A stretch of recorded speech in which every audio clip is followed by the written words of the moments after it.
Welcome, everyone. It's Drink While You Think. I'm Kenji. I'm Matthew. And the guy, at least in the lower box there, and mine, who needs... What is that? Is that a Georgia signal? You know it. That is the man who needs no introduction, but he is the one and only Michael Lee. How you guys doing? Doing good, man. Good. I've got a Vermont drink here. Citizen Cider. Citizen Cider.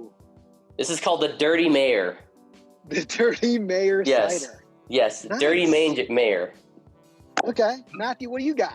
I like that Michael doesn't we just skip it. We're going straight into the drinking. Let's go. All right. Heck yeah. Thank you. I got a care package in the mail from our friends at Jirav. So I've got the Anderson Boone Valley Amber Ale. They like me better than they like you.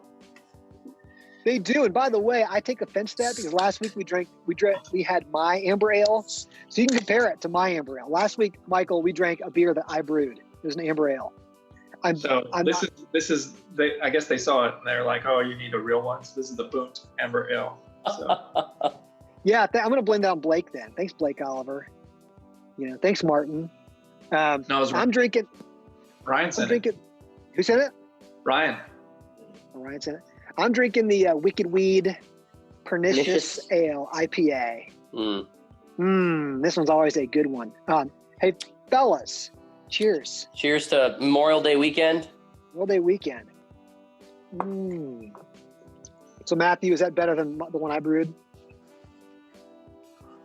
I'm not going to lie. Fair enough. If there is anybody who is so living under a rock who does not know Michael Lee, I mean, I feel sorry for you, one.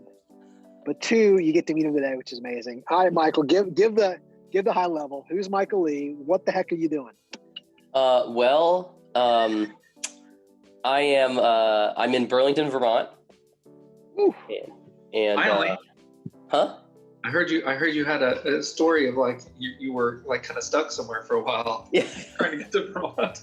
Yeah, I am here now. I've been back for 3 weeks. I was in Arizona for 70 days. We went there to see family at the start before the virus, and then there's life before the virus and there's life after the virus, right? So before the virus. So the original plan was not to be there for 70 days? No, that was not the plan, but that ended up being the plan. And we were thankful we did because it was beautiful there. It was cold here in Vermont at the time, and school ended up shutting down like everywhere else in the country. So our kids got to enjoy the sun. We enjoyed the sun, and I ran Reconciled from there. So that was great. I have this small firm called Reconciled. Small nothing. It is a baller firm. It's a lot of fun. A great team. I got 27 employees working from home in 9 states. And we, just like you guys, we were working from home before it was cool, before it became a thing. We were working from home. So it's a thing now? Yeah, I guess so. It's a mandated thing. So I'm back in Vermont now, and it's amazing to see the cultural, I call it the cultural difference in the response between how Arizona people responded and how Vermont people have responded.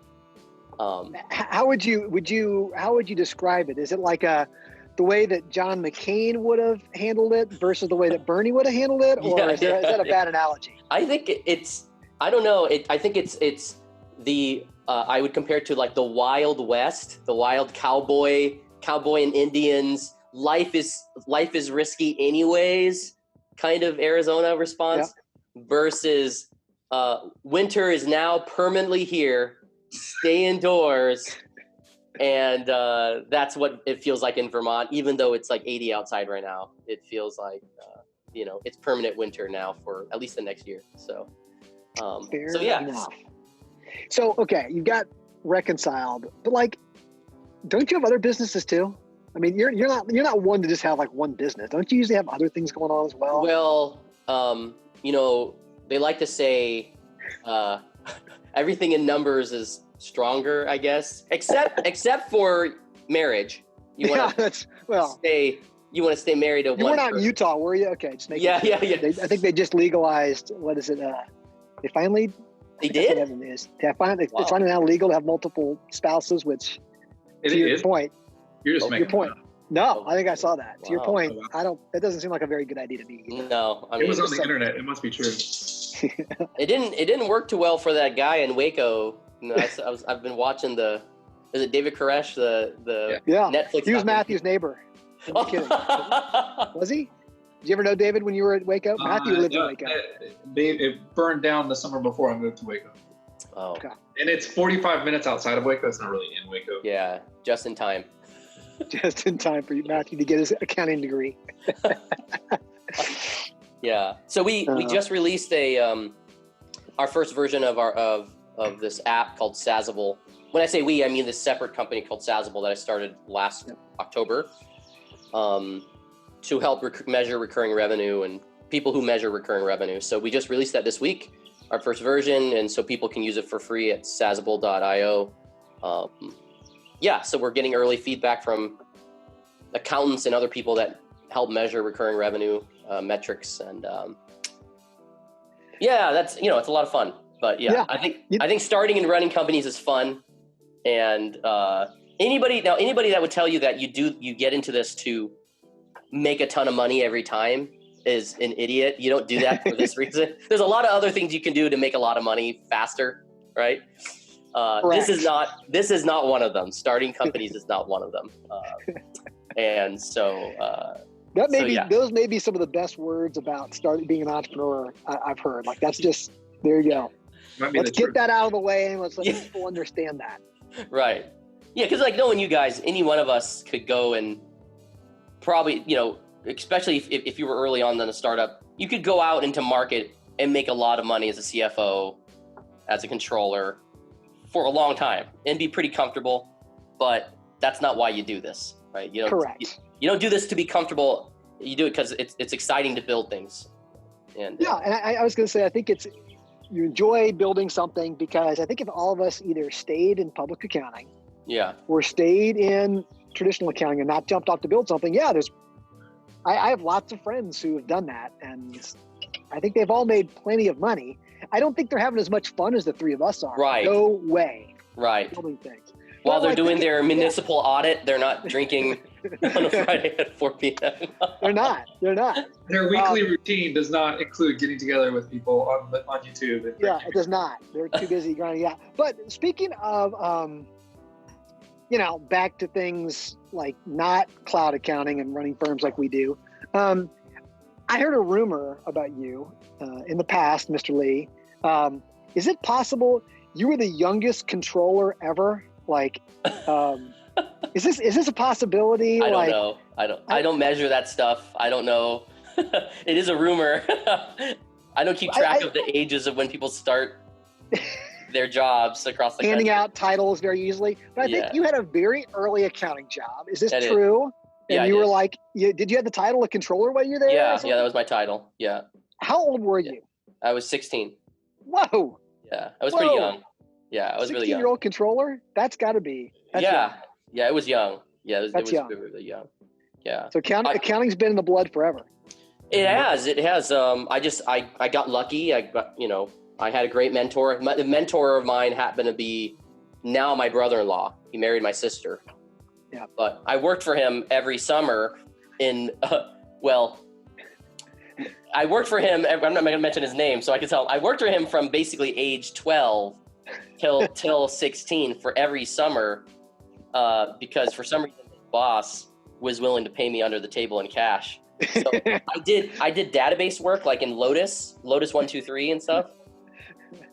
So I did that every summer, and then my high school was weird because I went through real fast, and so my last year or so in high school, I only went to high school half the day.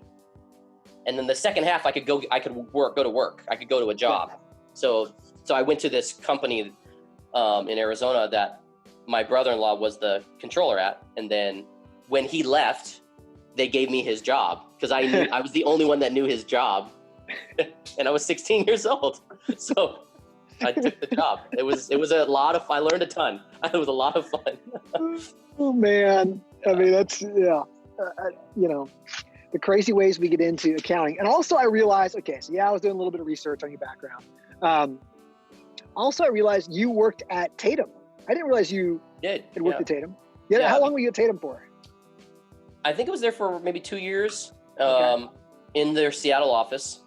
And, you know, they were growing a very large national CFO practice at the time. I was a controller, a principal, they called it there. Yeah.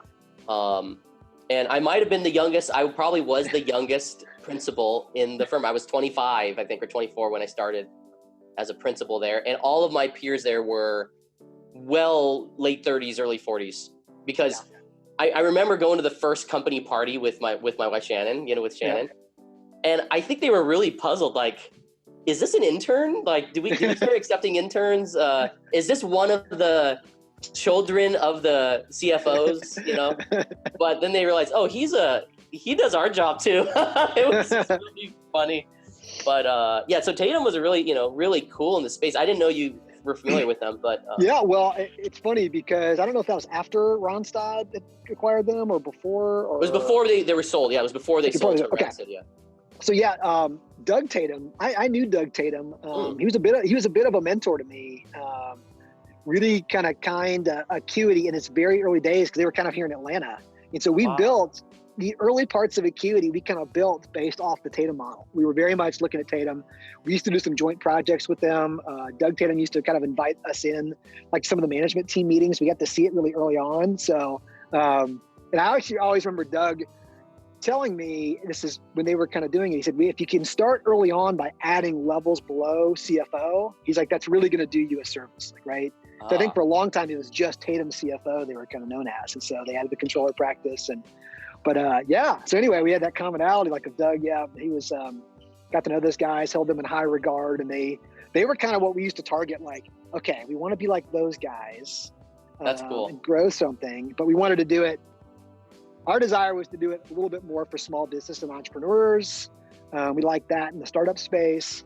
And we also didn't want to do just CFO work. But yeah, they were who we were kind of focused at. So that's really, really cool. And now look at you today. You have the same exact But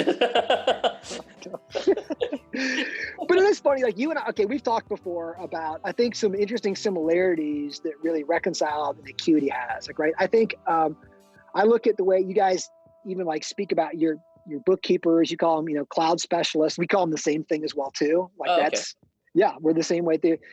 You focused on sales, like you have kind of a sales organization. We have a sales organization.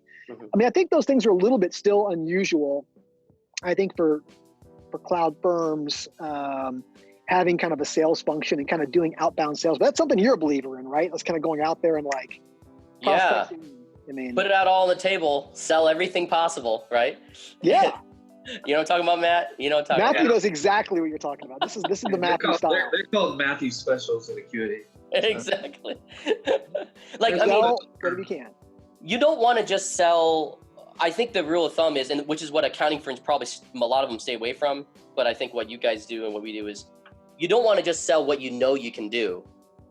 You want to sell what you know is even maybe frankly kind of impossible to do, or your team can't do, but you're going to challenge them to figure it out. And so I told my two sales guys, and I just said, don't just sell what our team says they can do. Go out and sell. That's the whole point of sales, is to sell the idea of something. So, and then let the team be challenged to curate an experience around that, and to be innovative in that. And that's the environment we want to create, right? And I'm sure you guys. Holy cow! Okay, you're blowing people's minds right here. You just said, okay, you're trying to sell the internet accounting firm. You're selling things that you guys don't typically, that aren't in the list of services in the brochure. Right. And you're trying to curate an experience for your customers. Like, I promise you, had that been like someone jumped in midway through this video and been like, oh yeah, this must be like some tech guy. He must be some like startup dude. That does not sound like the words of an accounting firm. Yeah, it's that. Yeah. Yeah, it's a little bit. Have you guys always had a strong sales culture though, since you guys started Reconciled? Well, yeah, because I think probably like you guys, I started out as the only salesperson, and I made it a goal to to sell stuff that and to find people that could do it, right? I was not trying to sell me, and I think that's the fallacy, the mistake in our industry is most people in our industry sell themselves, right? They're out there selling themselves, so they're selling the name of the person's CPA and the skills they have, and I think there's a fallacy there, belief that most people in our industry believe they're the best at what they do, which is an impossible truth. You all can't be the best at what you do. You can't be. You literally can't be. So I just say, no, there's always somebody better. I just always believe there's somebody better, and I'm going to sell them. And ultimately, I'm going to sell this team of people under this brand, Reconciled. Yeah. So what experience can I curate that I'm selling under this, that I'm connecting to this brand, Reconciled? So I was just put myself out there and said, hey, there's going to be out of the 300 million people and 30 million businesses in the country, there's got to be thousands of them that would be attracted to what I'm willing to sell them. And that's hopefully coming, or seems to be coming true. We'll see. Yeah. Matthew, do you believe that? Or I think, what are you the best accountant at? What am I the best accountant at? Yeah. Absolutely nothing. What? I planned that question. On this, I planned that question just so I could have that on record here. I could have that, and I could just, when he's bugging the crap out of me, I can just kind of. No, I'm kidding. I'm trying to get rid of my last client, so I've been in a slow wind down for my final client. So it's pretty. One of the goals Kenji and I had when we started was like he was going to be all out of client service. To your point, we should be selling his time, and then. When we were big enough, we get me out of client service as well. So we're at that point now. So I'm actually winding down my final client now. So people might, I definitely have some cryptocurrency expertise that not very many people have. But I don't know that I'm the best person at it. So I'm not very good at being an accountant. I'm pretty okay at selling stuff. So you're pretty good at selling stuff. I'll admit that. But did you? Your sales team, Michael, did you guys, how are they working? Are they prospecting, or and closing, or are they teeing up meetings for you to close? How does your sales team work? They're doing both. So I'm probably since I hired my lead sales guy, Ian, I hired him about 2 years ago. I've not been involved in most sales at all. He pulls me in on very larger ones that he's like, hey, this looks like a whale. Can you help me structure it? But frankly, getting whales is not great because there's a lot of expectation from that. And secondly, if you lose it, you've just lost a lot of recurring revenue. Yeah. If it's only temporary, or if you end up not being able to fully deliver.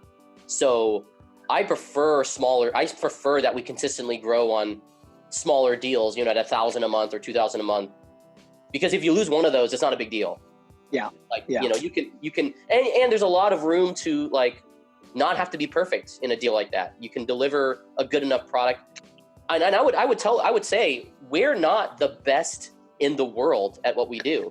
That's not what we're selling at all. Yeah. What we're selling is you're going to like the team and the people that you're working with. That our culture, you're going to be attracted to the culture of people inside this company and want to work with them. But if you want, your I's dotted and T's crossed on every single cent, there's a lot better places to go than us. And that's not what we're going to sell you. Although we're going to do a good job, we're just not going to be that way. We're not going to make that a priority over your experience with us, which I think is the lasting thing at the end of the day. I think that's the last. You and I were, got to, I guess present. I don't know what that was called. We did it at Accounting Salon a couple of weeks ago. We talked about culture. We talked about this exact thing, I think, where we were trying to tell other firms about the fact that you don't really want to compete on, can you go out and prove that you can reconcile a bank statement? You're the best in the world at that. And does a client even care about that? They're like, no, they don't care.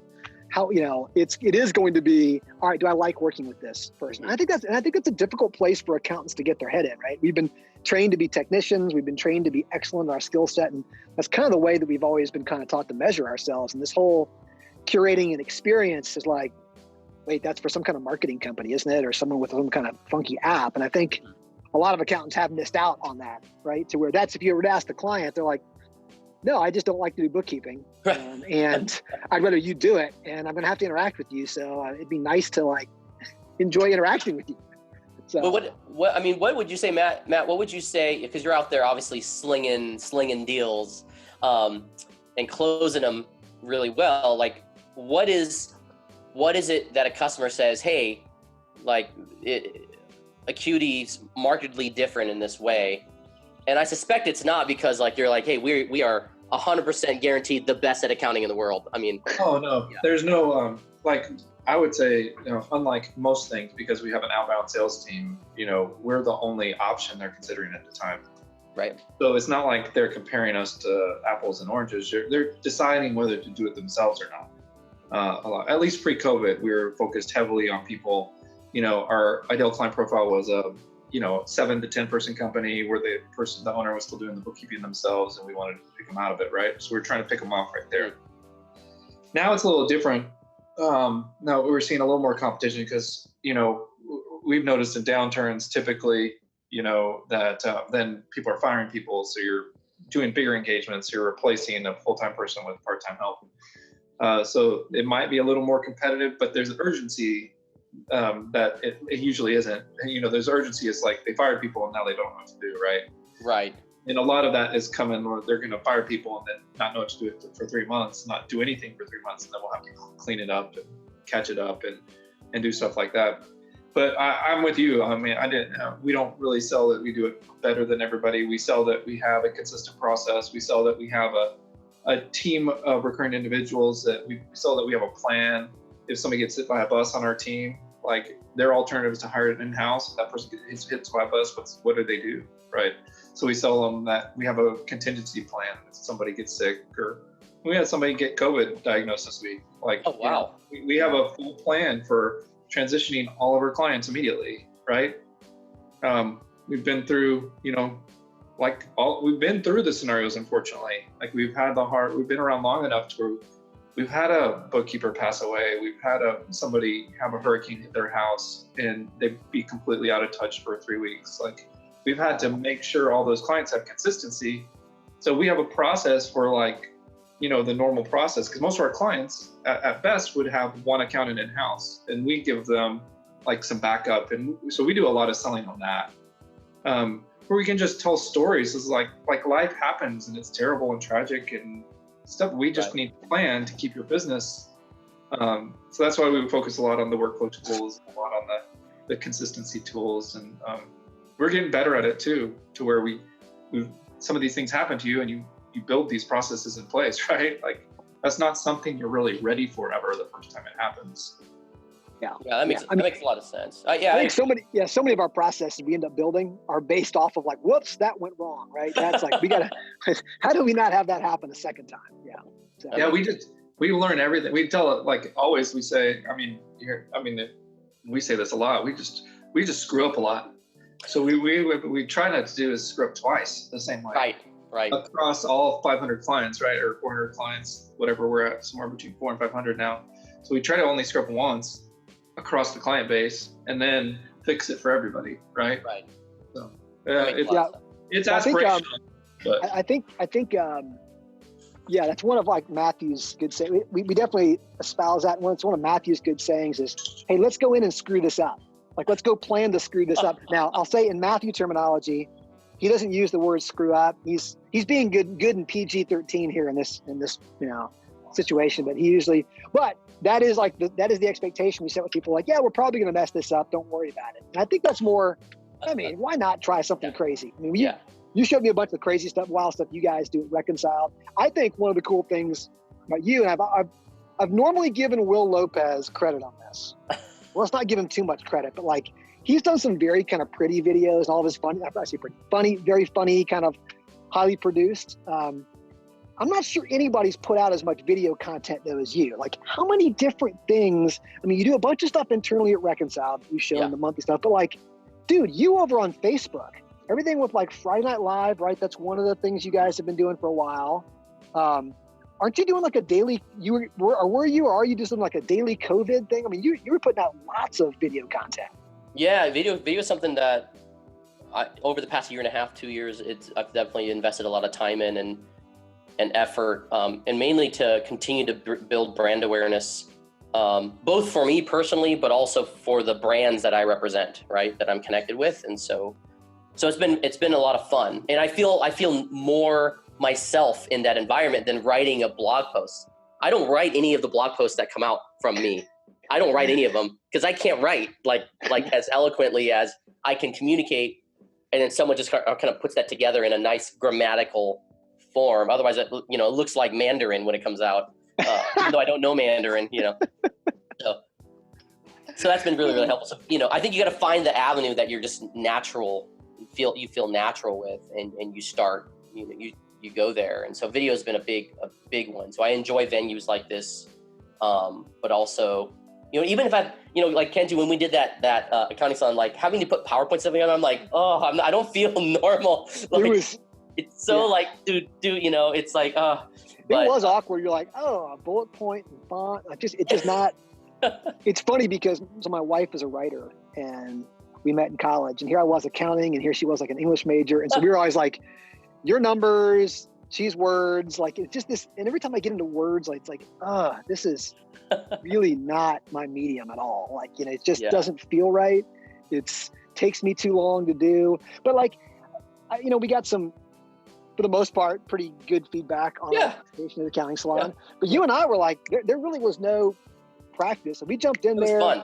There were a bunch of back end like technical issues, right? Some people may have kind of figured it out, but we're rolling with it. I was supposed to present. You had to take it.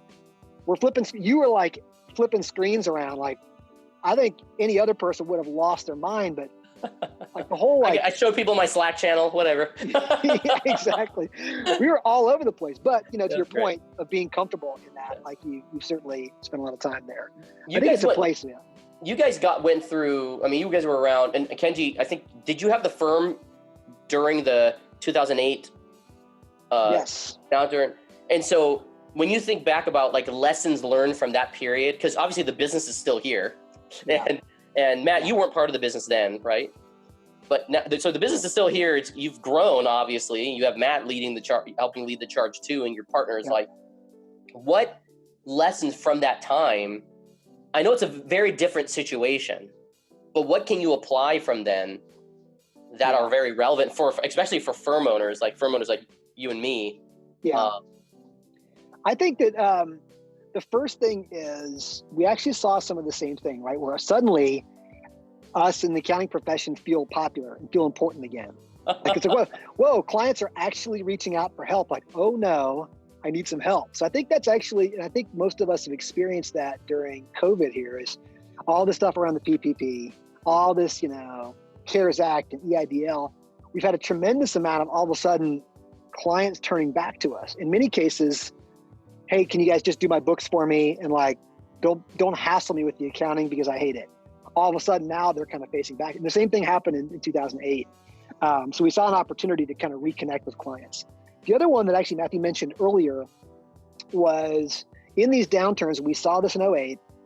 In the short term, there was some more competition of where out of work accountants suddenly, right? Because we just came out of a period where it was the lowest unemployment rate we've had especially for everybody, but especially accountants. Nobody was out there. So right, the problem that we're solving, we're helping clients solve who need help, right? So Reconciled or Acuity is saying, hey, you can't find good people. Reconciled's got some, Acuity's got some, right? So we've been doing that for a while. Suddenly now, there's not going to be as much of that shortage. And there's going to be people on the market who are going, I got to pay rent. Right. I need, diapers for the baby.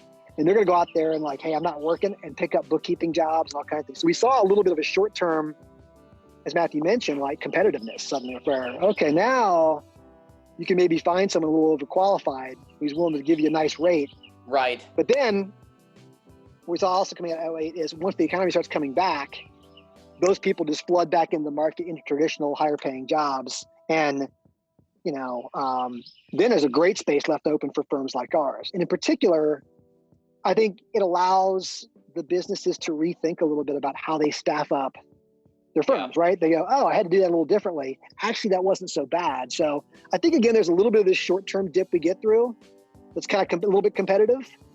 or the business owner says, I want to do it myself, I'm going to pinch some pennies. Right. Then, I mean, I think the long-term prospects out of this for firms like ours is fantastic. Yeah. Client accounting services. I mean, we've all been beating the drum, like go remote, use cloud tools, go virtual, use people on a part-time basis. And now everybody's being forced in that situation. The whole market gets to move toward us, I believe. But we'll have to kind of get there. I don't know, Matthew, if you think the same thing or. Oh, that, and then I'll just add that the other thing we're just preparing for as a business perspective is like, these are the times when it sucks to be a business owner, you know, and a lot of this, so we saw this in both, I saw this in 00 and I saw this in 08 after is that some of the business, you tend to see consolidation, right, in the industry. And so one of the things we've been preparing for a while is kind of being in a position to help other entrepreneurs who don't want to manage firms anymore, right? We've built a merge with Acuity page that we've been preparing for, but now it's out there because we think not immediately, but then kind of by the end of the year, early next year, we'll start seeing people being like, okay, I got through it. Like this is just, I want to get back to doing what I want to do, which is help clients and accounting. And then, so I think one of the things we will see is a consolidation and firms that are, you know, well structured and have infrastructure and invested. And we feel like we're lucky that we kind of had we had an interaction with a private equity firm about doing roll-ups 2 years ago, and we realized we just weren't ready to roll anybody in. So we spent 2 years investing in infrastructure, not just for that, but for our own people, like to better support our own people at this scale. That's put us in a good position to be able to do that now. And I think there'll be several people in that position and several people in the position where they're just like, I want to get back to serving clients and building verticals within, within a structure like ours or other structures. So I think that's a macro trend we'll see. But we'll see if that comes to fruition. But the last two times it did. It was kind of like a 12-month lag after the dip, where people were like, they got through it, and then they're like, okay, get me out. Yeah. So I survived. I got my PPP loan.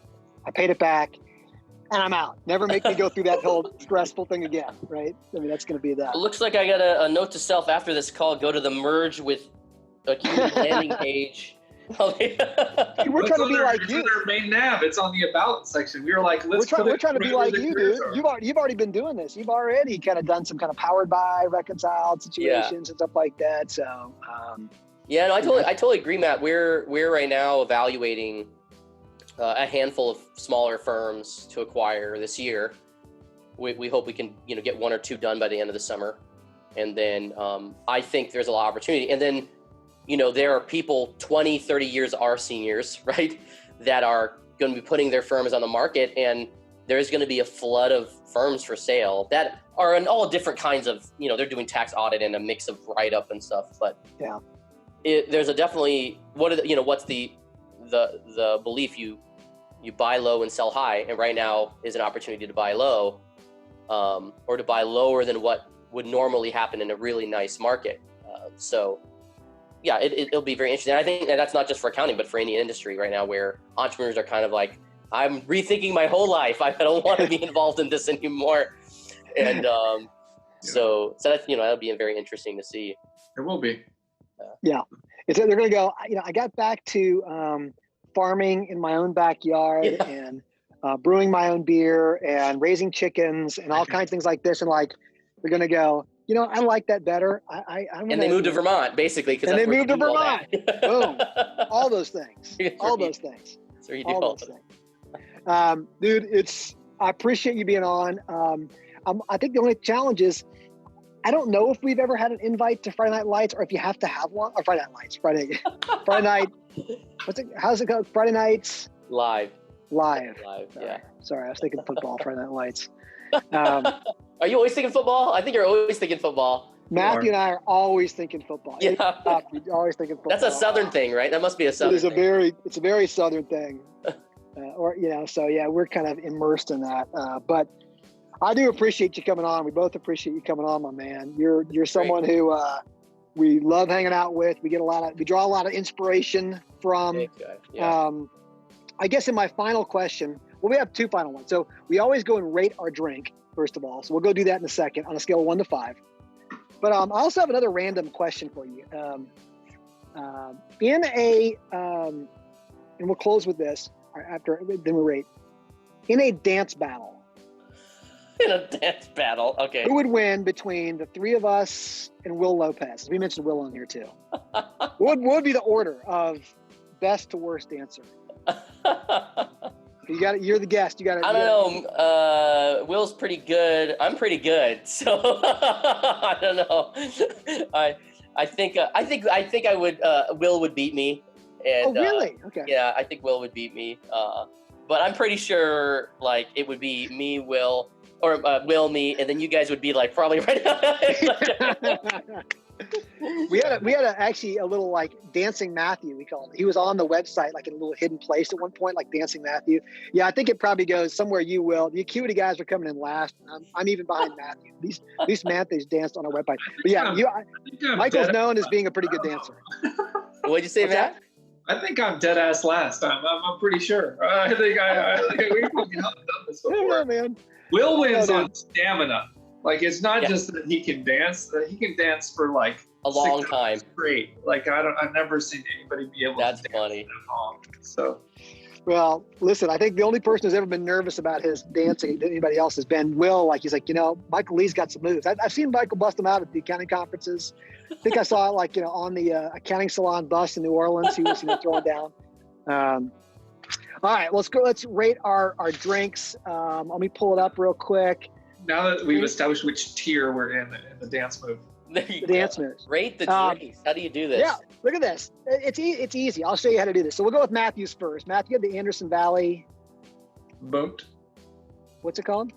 Amber Ale. The Boont Amber Ale. Okay. I've never seen this. Is hilarious. I know. This is kind of how geeky we are. This is how accountants roll. The Boonts. You got to rank. Yeah, exactly. We need to have Oh, I got 375. We'll Matt, take you it up 375. Yeah, that's pretty solid. So this is out of 4 or 5? It's out of 5. 5. What's the name of yours again, Michael? The Dirty Mayor, Citizen Cider. There it is. There you go. Citizen Cider. What are you going to give the Dirty Mayor? Yeah, I would say it's a 4. Okay, nice. I like it. And I had the go away. I had the Pernicious. There it is, IPA. Look at this. I mean, look at this. What a great system. Look at the world's coming. I'm so glad that the 30 people that will watch this will now know what the Citizen Cider is. We keep trying to. We have 3 viewers, not 30. Sorry. 3. Us 3. Only 3. Yeah. Us 3. Yeah, You don't require this as a staff. It's not a staff requirement at Acuity. You have to watch one of these every week. Oh, no, it would ruin our whole retention. Everybody would quit. But is it funny on occasion? We get staff who come and say, "Hey, 2 weeks ago on Drink What You Think, I heard you and Matthew say," and we're like, "You guys watch that?" So some people do on occasion. You promised unlimited PTO. We try to sneak a few of those little like Easter eggs inside of each one of these to see if people are paying attention. It's kind of like how people do the CPE questions. We slide in there, so it's kind of the same thing. I don't know. We can't slip in very many Easter eggs because Kai would catch them all, and then she'd tell everybody. Well, dude, appreciate you being on, brother. Of course. Anytime, guys. Wait to catching up with you soon. Anybody else who's watching, reach out with any questions. We'll post links into Reconciled and to Michael if you ever want to get in touch with him. But thanks, everybody, and cheers.